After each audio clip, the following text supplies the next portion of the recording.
குட்டிச்சாத்தான் வசிய மந்திரம். இந்த வீடியோவை கடைசி வரைக்கும் ஸ்கிரிப்ட் பண்ணாமல் பாருங்கள். அப்போத்தான் உங்களுக்கு முழு பலனும் கிடைக்கும். நன்றி.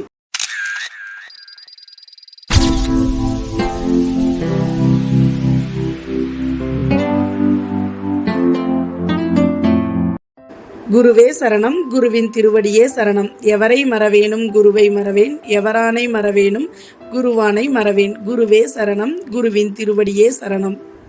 இன்று குட்டிச்சாத்தானை பற்றிய தெளிவான கருத்துக்களையும், குட்டிச்சாத்தான் பூஜை முறைகளையும், குட்டிச்சாத்தான் மூலம் நாம் எப்படி வசிய வேலைகளை செய்து கொள்வது என்பதை பற்றியும் பார்ப்போம். விஷ்ணு மாயா என்று அழைக்கப்படும் குட்டிச்சாத்தான்.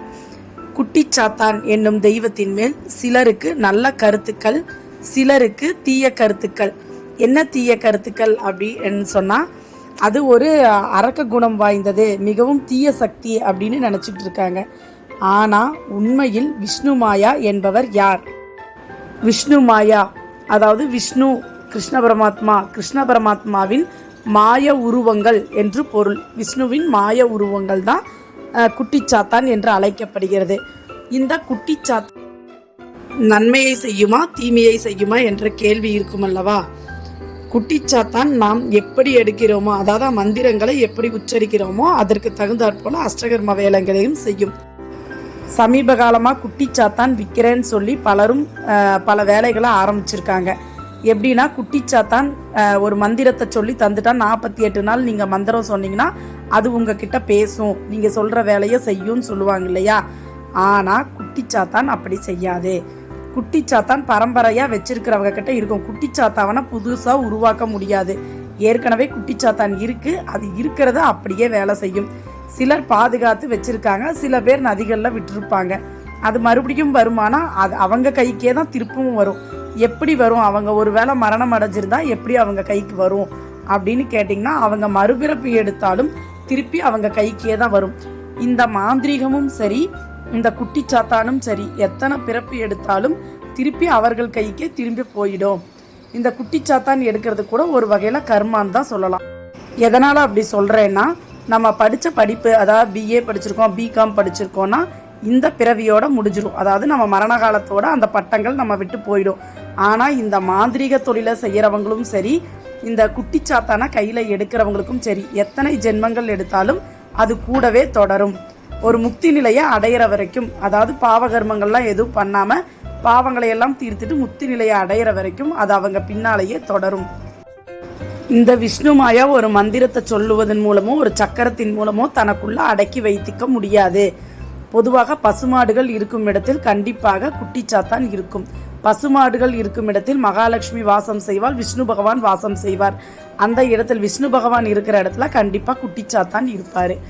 இது அவரோட பரிதேவதை கூட சொல்லலாம். ஒருத்தர் தேன்மெழுகு பொம்மையில பல வருடங்களாக, அதாவது பரம்பரையாக வைத்திருக்கிறார் என்றால் அவங்க பரம்பரைக்கோ இல்லது அவர் மரண காலத்தில் வேற யாருக்கோ கொடுத்து விட்டு சென்றால் வேணும்னா அது வேலை செய்யும். புதுசாக ஒரு தகுடு செஞ்சு நம்ம மந்திரத்தை 48 நாள் சொன்னால் வேலை செய்யுங்கிறது கிடையாது. ஒன்று உயிரோட்டமாக இருந்துச்சுன்னா அது நம்ம கூட உடனே பேசும். அவர்கள் கொடுத்த உடனே நம்ம கிட்ட பேசும். அதனால் யாரும் இப்படி வாங்கி ஏமாற வேண்டாம். இந்த விஷ்ணு மாயாவோட மந்திரத்தை சொல்கிறேன். இந்த மந்திரத்தை சொல்லுவதன் மூலம் விஷ்ணு மாயா நம்மக்கிட்ட வராது, அதாவது குட்டிச்சாத்தான் நம்மக்கிட்ட வராது.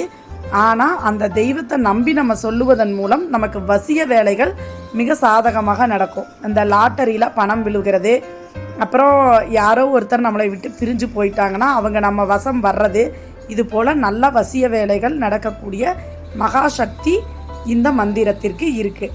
இந்த மந்திரத்தை ஆரம்பிக்கும் முறை ஒரு சனிக்கிழமையாக இருக்கணும். வளர்பிற சனிக்கிழமையாக இருப்பது உத்தமம். வளர்பிறை சனிக்கிழமை வடக்கு போகும் ஒரு ஆற்றில் முங்கி எந்திரிச்சு ஒரு மஞ்சள் நிற ஆடையோ அல்லது சிவப்பு நிற ஆடையோ, இந்த 2 ஆடைகளை தவிர வேறு ஆடை அணியக்கூடாது. முழுவதும் சிவப்பு நிற ஆடையாக அணிவது மிக உத்தமம். இந்த ஆடையை அணிந்து வடக்கு நோக்கி அமர்ந்து ஒரு தலவாழை இலை போட்டு அந்த இலையில் எலுமிச்சை பழ சாதம், அவல் பொரி, முக்கியமாக சோளப்பொரி, சுருட்டு, சாராயம் இதெல்லாம் படைச்சிக்கலாம். மாமிசம் படைக்க தேவையில்லை. தேங்காய், பழம், ஊதுபத்தி, சாம்பிராணி புகை நிறைந்திருக்க வேண்டும். அதாவது வாசனை மிக்க இடமாக அந்த இடம் இருக்கணும். யார் மந்திரம் சொல்கிறார்களோ அவர் உடல் முழுவதும் சந்தனமும் ஜவ்வாதும் அதிகமாக இருக்க வேண்டும். உடல் முழுவதும் ஒரு நறுமணம் மிக்கதாக இருக்க வேண்டும். இந்த மந்திரத்தை ஆரம்பித்த சில நாட்களிலிருந்தே நல்ல வேலை செய்ய ஆரம்பிச்சிடும். விஷ்ணு மாயா தன் வசம் வராது, தன் காதில் பேசாது, அதையெல்லாம் யாரும் நம்ப வேண்டாம். இந்த மந்திரத்தை சொல்வதன் மூலமே உங்களுக்கு நல்ல பலன் அளிக்கக்கூடியதே. இந்த மந்திரத்தை சொல்லிக்கிட்டே விஷ்ணு மாயா காதில் பேசும், குட்டிச்சாத்தான் நம்ம கூட இருக்கும், நம்ம சொல்கிற வேலைகளை செய்யும்னெல்லாம் நினைக்காதீங்க. இந்த மந்திரத்தை சொல்லுவதன் மூலம் மட்டும்தான் உங்களுக்கு வசிய வேலை நடக்கும். இந்த மந்திரம் எந்த அளவுக்கு ஒரு வலிமையானது அப்படின்னு சொன்னால், விஷ்ணு பகவான் அதாவது மாய சக்திகள் உங்களை சுற்றி சூழ்ந்து இருக்கும், எந்த தீய சக்திகளையும் உங்களை அண்டாது. இந்த மந்திரம் ஓம் க்ரீம் ஆதிக்குட்டி ஆதி பகவதி வலம் நின்ற குட்டி டிங் டிங் டிங் ஹும்பட் ஸ்வாகா. இந்த மந்திரம் பழங்கால ஓலைச்சுவடியிலிருந்து கிடைக்கப்பட்ட மிகவும் சக்தி வாய்ந்த மந்திரம். இதை தவற விட வேண்டாம். இந்த கருத்துக்கள் எல்லாம் உங்களுக்கு பிடிச்சிருந்துச்சுன்னா ஒரு லைக் கொடுங்க, கமெண்ட் பண்ணுங்க, இதை ஷேர் பண்ணுங்க. பலருக்கும் உதவியாக இருக்கும். பலரும் வீடியோக்களை பார்க்குறீங்க, ஆனால் இது உங்களுக்கு பயனுள்ளதா இருக்கா இல்லையான்னு ஏதோ ஒரு கமெண்ட் பண்ணுங்க, லைக் பண்ணுங்க.